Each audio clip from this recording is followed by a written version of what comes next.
Assalamualaikum warahmatullahi wabarakatuh. Bismillahirrahmanirrahim. Alhamdulillahirabbil alamin. Wassalatu wassalamu ala asrofil anbiya'i wal mursalin. Sayyidina wa habibina wa syafi'ina wa maulana Muhammadin wa alihi wa sahbihi ajma'in amma ba'du.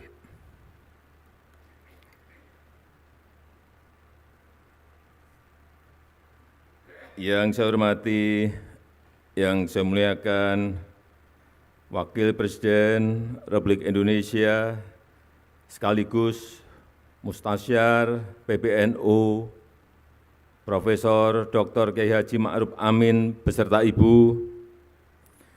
Yang saya hormati, yang saya muliakan Rais Am, Pengurus Besar Nahdlatul Ulama, Bapak Kiai Haji Miftahul Ahyar beserta seluruh jajaran Syuriah. Yang saya hormati, yang saya muliakan Ketua Umum PBNU Profesor Dr. Kiai Haji Said Agil Siroj beserta seluruh jajaran Tanfizyah. Yang saya hormati Ketua dan Pimpinan Lembaga-Lembaga Negara, yang saya hormati Wakil Presiden Republik Indonesia ke-10 dan ke-12, Bapak Dr. Andes Yusuf Kalla,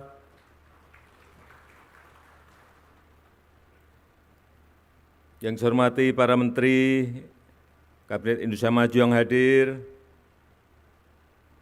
seluruh jajaran Mustasyar PBNU, yang saya muliakan para kiai, para masyayikh, para alim ulama, Gubernur Provinsi Lampung, beserta seluruh Bupati dan Wali Kota yang hadir, yang saya hormati seluruh jajaran pengurus wilayah, pengurus cabang, sampai pengurus ranting NU dari seluruh tanah air, beserta muktamar, hadirin dan undangan yang berbahagia.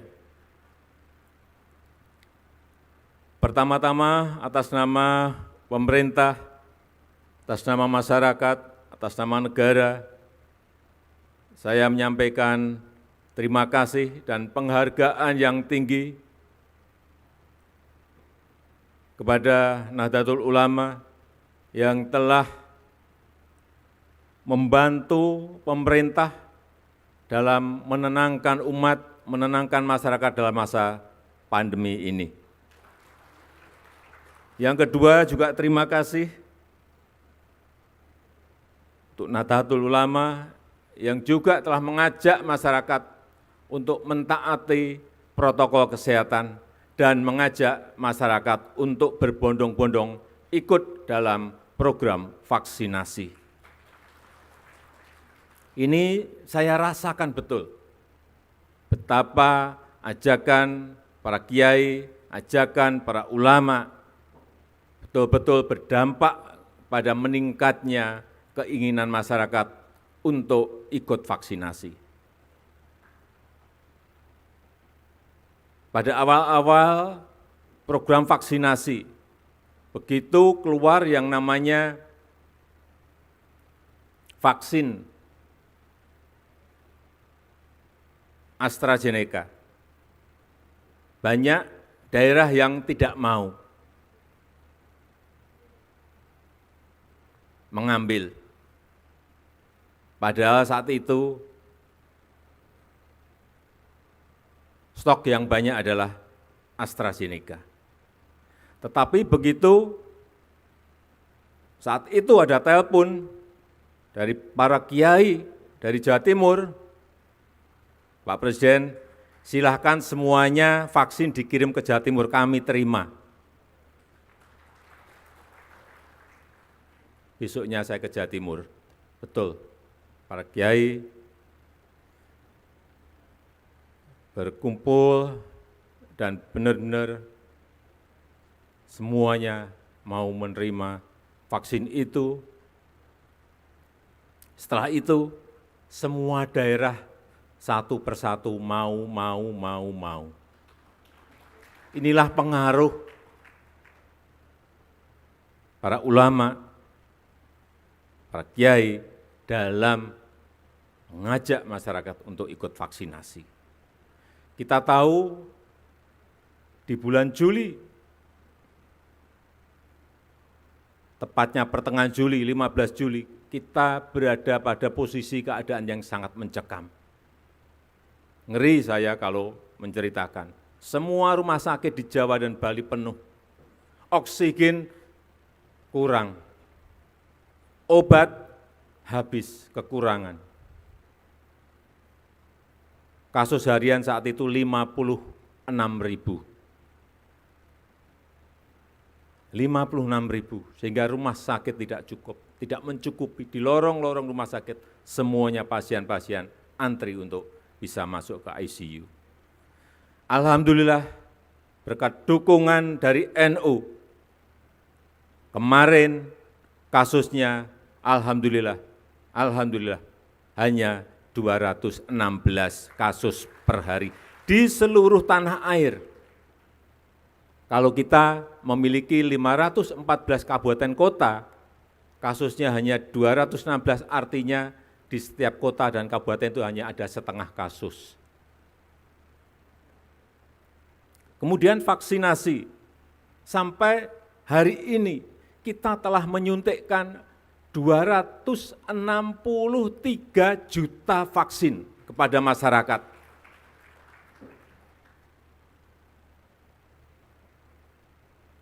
Bapak Kiai bisa membayangkan menyuntikkan kepada 263 juta kali suntikan.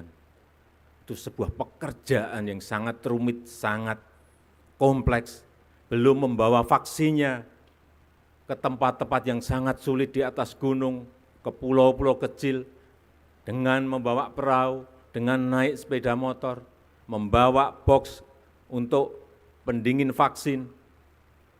Sekali lagi alhamdulillah kita sudah mencapai 263 juta, dosis pertama 73,9%, dosis kedua 51,8%. Kita harapkan segera bisa mencapai 70% untuk mengejar agar COVID ini tidak menyebar kemana-mana lagi. Dan juga hari ini telah disuntikkan kepada anak-anak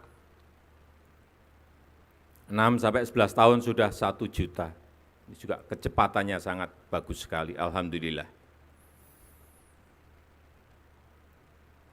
Tapi kita tetap harus masih hati-hati, masih harus waspada, karena sekarang muncul varian baru yang namanya Omikron. Telah ada 83.000 kasus di dunia, dan ke negara kita Indonesia juga telah masuk. Sehingga sekali lagi saya sangat mengapresiasi protokol kesehatan didampingi Satgas dalam muktamar ini, dan insyaallah kita semuanya kembali ke daerah masing-masing dalam keadaan sehat. Yang kedua, yang berkaitan dengan ekonomi umat.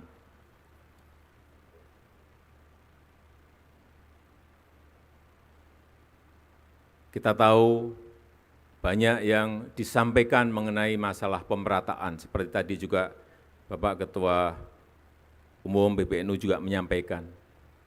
Memang kita harus berbicara apa adanya, pemerataan bukan sebuah hal yang gampang untuk dilakukan. Tetapi saya melihat bahwa kekuatan di NU sekarang, anak-anak muda yang pinter-pinter, santri-santrinya yang pinter-pinter, yang keluaran banyak dari universitas-universitas yang besar dari seluruh negara yang ada di dunia ini,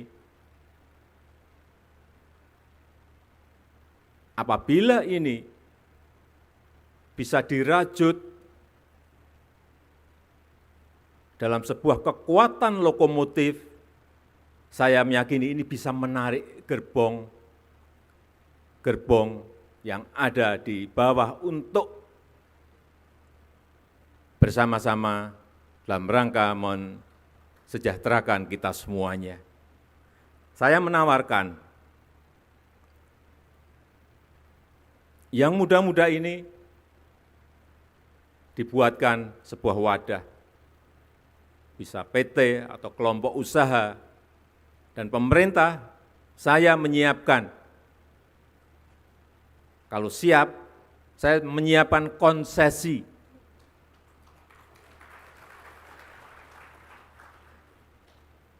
Baik itu yang namanya konsesi, terserah mau dipakai untuk lahan pertanian, silahkan. Saya juga ingin menyiapkan konsesi minerba.